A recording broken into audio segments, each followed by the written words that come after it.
Hi, magandang gabi po sa inyong lahat. Pasensya na po, medyo na late po akong magbigay ng reading of the day. Medyo pagod po ako at medyo not feeling well lang po, no, dahil sa pagod. Pero okay naman po ako at pasensya na po kayo kung ngayon lang po ako nakapag-reading. Medyo na-drain lang po ako kanina dahil may mga ginawa lang po tayo, no? Pero ito na po ako, magbibigay na po tayo ng second reading of the day. Pasok pa rin naman po yata ito ngayong araw na to. So, mamaya po ay amin po itong i-edit, no? Yan. At ipopost at a-upload po natin ito, no? Tingnan po natin kung ano po ang makikita natin para sa second reading of the day. Pili na po tayo ng 10. Yan, papipiliin ko po ang kuha ka ng 10. So, tinitrain ko dito, anak. Dito. Dito ka muna bumunot. Yan. Tinitrain ko na po ang aking mga susunod na tagapagmana. Dito, anak. 1. Pili ka 10. 2. Yan. Yan po ay aking tinitrain na habang bata pa. Ganyan po ang ginawa sa akin ng lola ko. 1, 2, 3, 4, 5. Dito ka. 6. Sige. 7. 8. 9. And last one. 10. Okay? Ngayon naman po, sige, nakunin mo para magkaroon ka ng connection sa ating baraha. Kunin na po niya. Kasi ang aking little Lady Elena. Yan. Kunin mo siya. Lagay mo dito. Yan, tinuturuan ko na po siya para habang bata po siya magkaroon po siya ng energy sa aking mga baraha. Yan po ang ginawa sa akin ng lola ko. Ngayon po, babalasahin ko po ito at magpapabunot po ulit tayo ng 10, no?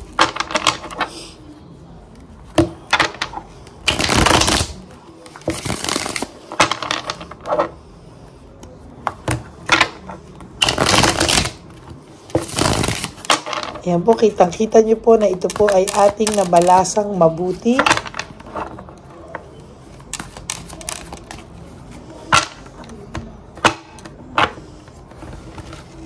Okay. Sige, pili ka ng 10 ulit. 1, 2, 3, 4, 5, kahit natin mo lang dyan. 6, 7, 8, 9, and 10.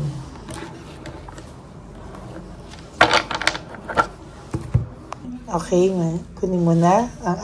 Ito po ang aking little Lady Elena. Siya po ang aking ita-train, ano? Habang siya po ay bata. Ganituhin mo yan. 1. Okay, patong mo to. Tinuturuan ko na po siya habang bata. Turong isa. Okay. Yan po ang pagsasanib puwersa ng 2 baraha. Yan. Binibigay ko po sa kanya unti-unti yung energy, no, na binigay sa akin ng lola ko. Para po balang araw ay kumpletong-kumpleto na po ang papalit sa akin balang araw. Okay? Freedom and restoring control. No? Sa nakikita ko po, meron po ako nakikita. Actually, ito po ay lagi kong nabubunot, very recent, no? Na there is this freedom and restoring control. Gusto niya po na yung freedom po niya ay i-enjoy, no? Makuha daw ulit yung control niya. Gusto niya po ulit gusto niya po ulit yung feeling niya ay nagpapakabinata o nagpapakadalaga siya para po ang feeling niya po sa iyo ay nasakal siya, no?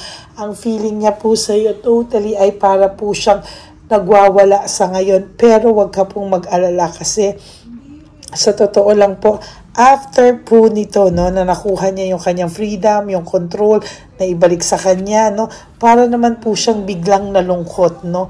Kung akala mo po siya ay masaya, hindi po. Siya po ay nakakaramdam ng lungkot. Ayan, no, leaving behind, walking away, nalungkot din po ito. Somehow, meron akong nakikita na nung una po ang saya-saya nito na feeling niya, okay na, nakahinga na siya, nakawala siya sa hawla, pero hindi po ngayon, dinidibdib niya rin po, no, parang ngayon pa lang po, nagsisink in sa kanya yung kanyang ginawa at yung consequences po ay ngayon pa lang po niya nararamdaman, ano?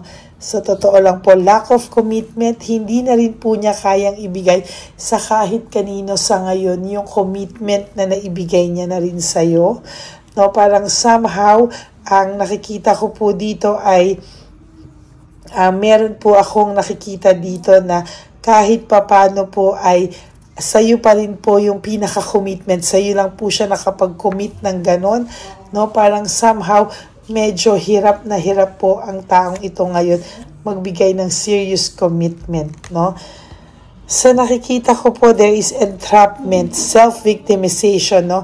Sa nakikita ko po talagang siya po ang gumawa ng sarili niyang ikakalaglag, siya po ang gumawa ng sarili niyang ikakalungkot, siya po ang gumawa ng sarili niyang problema, no? At siya rin po ang kailangan humarap sa ngayon sa ganitong klaseng sitwasyon. Siya rin po ang kailangan na dumipensa, no? Lagi niya po ngayong naiisip yung happy memories nyo. Parang pag iniisip niya po yung happy memories nyo, nag-heal po yung lungkot niya, no? Kaya nga po sabi niya, ano ba naman to? Hindi niya daw po talaga maintindihan kung kailan po nawala na ikaw, tsaka naman po niya ikaw hinahanap-hanap, no? Pero kapag nandyan ka naman po, pakiramdam niya po parang wala ka lang value sa kanya. Okay? So nakikita ko po dito ay meron po itong difficult decision, ano? Sa totoo lang po, meron akong nakikitang difficult decision. May nakikita po ako ditong hindi niya madesisyonan kung ano po yung mga susunod na kaganapan sa kanya. As a matter of fact, medyo hirap po itong magdesisyon. Nagkaroon po siya ngayon ng sudden awareness. Maybe naiisip niya po yung mga kalokohan na nagawa niya po sa'yo.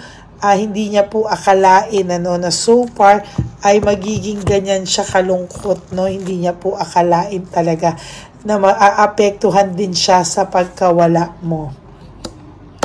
Kaya po yung babae o lalaki na karelasyon nito ngayon ay very, very insecure sa'yo. No? Talagang sabi ko nga po sa reading ko kanina, nag-iinit po yung puwet, no? Naggagalaite, nag-iinit yung puwet, yung naggagalaite siya sa'yo, yung butsi niya, no? Naghihimutok yung kanyang butsi, no? There's home conflict, lack of support.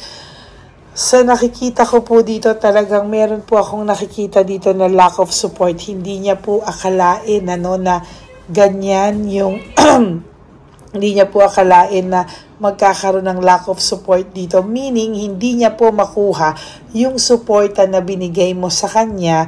Hindi niya po ma-expect, no, sa ibang tao. Hindi niya po makuha, hindi niya po makuha yung same support, home celebration, yung saya nyo nung kayo pa po yung nagsasama o kayo pa po yung may pagmamahal sa isa't isa.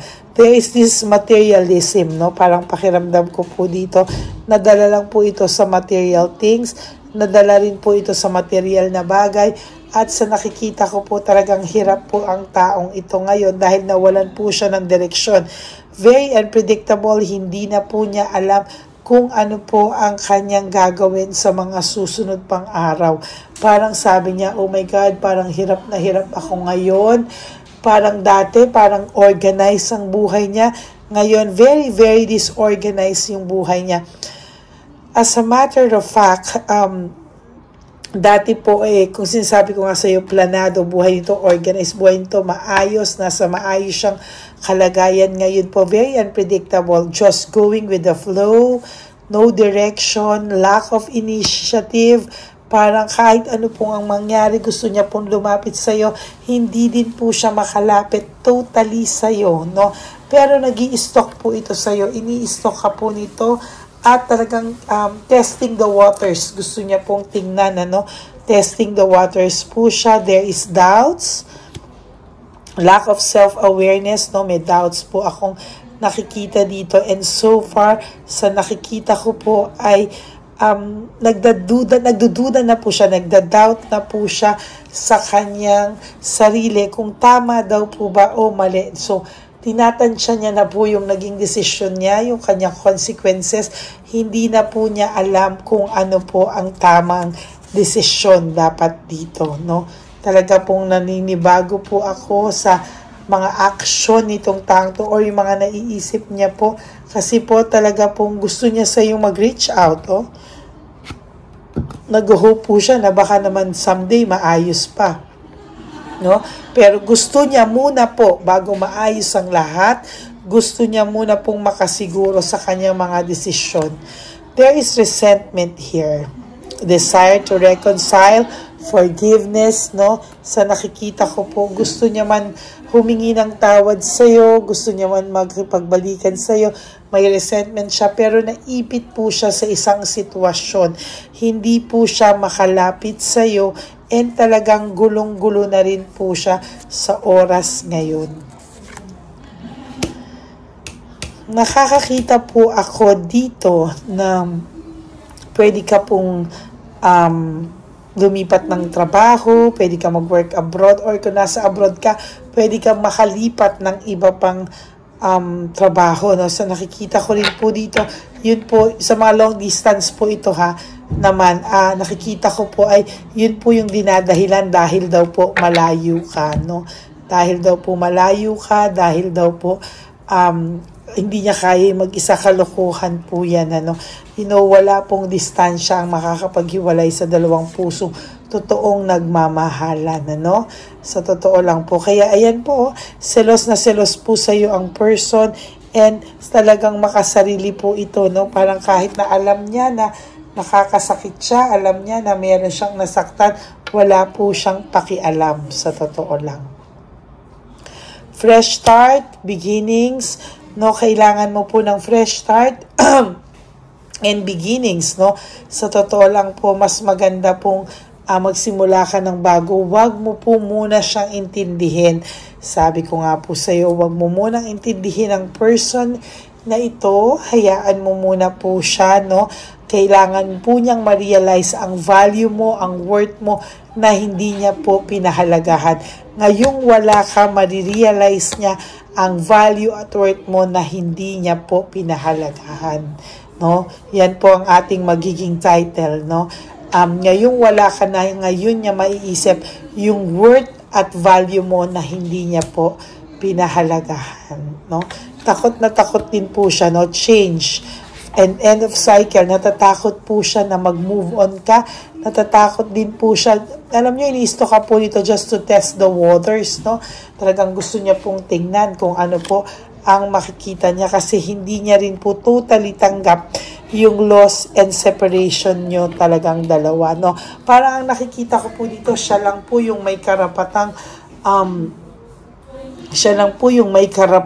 na mag-move on or magkaroon na iba, pero ikaw po parang hindi ka daw po hindi po siya satisfied pag ikaw na yung nagkaroon ng iba, iiyak po ito ng dugo. Yan lang po talaga ang nakikita ko.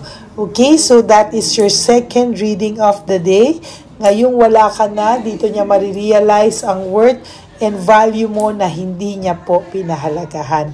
Maraming salamat po. Pasensya na po na birthday po kasi ng aking kapatid, kaya medyo maingay yung background. But eto po, tumakas po ako. Nasabi ko nga po sa inyo, medyo pagod po din ako, medyo drain ako. Pero talagang pinilit ko pong magbasa para sa inyong lahat. Sabi ko nga po sa inyo, kahit nasaang lupalo po ako, kayo po ay aking babasahan, at yan po ang aking commitment sa inyo. For those of you who would like to have a private reading with me, you can message me po at Ladyly Elena, that's Ladyly Elena. Nasa dulo po yan ng video. Diyan nyo lang po ako makukontak. That's my only official and legit FB account. Maraming salamat po. And for those of you who would like to give me a super thanks, I would really appreciate that and love that from the bottom of my heart. And please, no skipping of ads. Tulong nyo na po yan sa ating channel.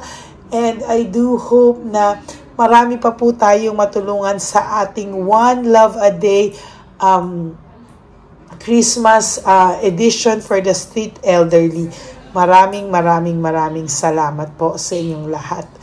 And please help me reach 20,000 subscribers as of this time. We are approaching 15,000 subscribers. Sana po ay matulungan niyo po ako na para sooner or later tayo po ay maka-silver button, no? Unti-unti po tayong aakyat, slowly but surely, no? Sana po ay matulungan niyo po ako. Mas marami pa po tayong matutulungan, no? Sa ating mga street elderly or ating mga lolos at lolas. Maraming pong salamat. At ano pa ba po ang aking bilisan nyo to? My ever loyal and solid Lady Elena friends, family and subscribers, I love you all from the bottom of my heart. Love na love ko po kayong lahat, aking mga subscribers. At sabi ko nga po sa inyo that life is really too short. Don't make it shorter by stressing yourself from all the pains and heartaches na binigay sa inyo ng kahapon. Just surrender everything to the divine universe and just let go and let God write your life and love story. Magbabalik po ako bukas for another set of reading. Huwag po kayong malulungkot, ha. Ako po ay magbabalik. Magandang gabi po sa inyong lahat. At I will all see you again tomorrow. May God bless you everyone. I love you all from the bottom of my heart. And good night po sa inyong lahat. Bye!